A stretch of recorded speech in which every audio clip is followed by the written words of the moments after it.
Hey guys, we're super excited to be here at the LA Fit Expo. It's our third year in a row. And what we're going to be doing today is we're going to be launching a tasty pastry. It's a low-carb Pop-Tart. It's got 3 to 4 grams of net carbs. And we love this show. This is our best place to be in LA.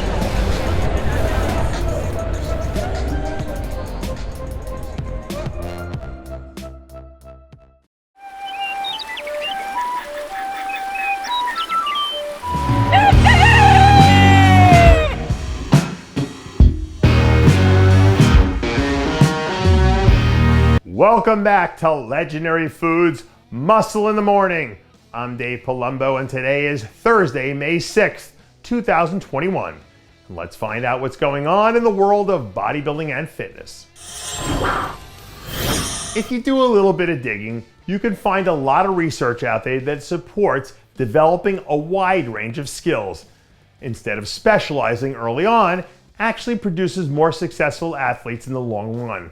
But with all due respect to the people who did those studies, the whole specialization thing seems to have worked out pretty well for Kamal Elgargni. Recently, the former 212 Olympia champ released 2 new training videos that show him doing what he does best.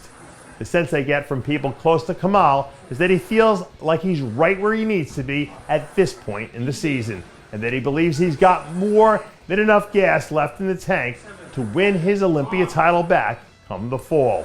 And when you've already done what he's done and won at the highest level and won pretty much every show out there, you know what it takes to do it again. So if he's confident that he can get there, I think we all should be too.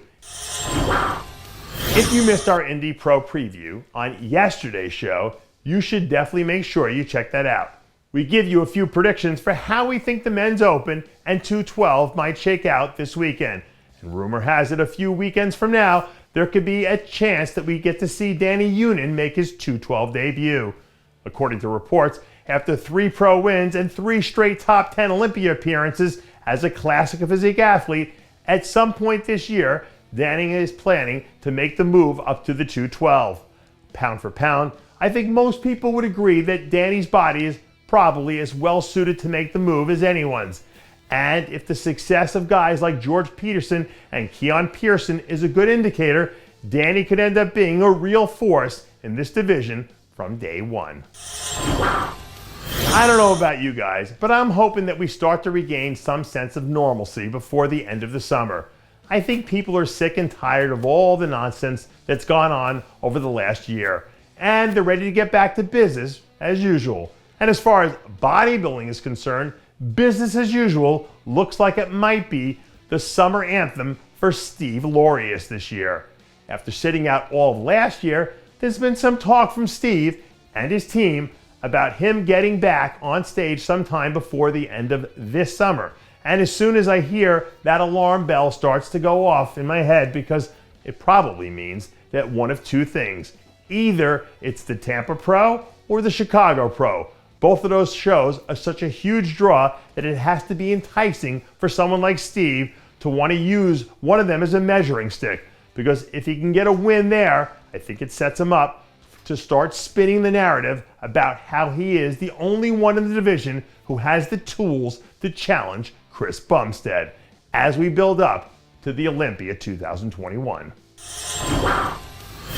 And finally, I want to close out the show by sending out a get well soon to Tony Tavares.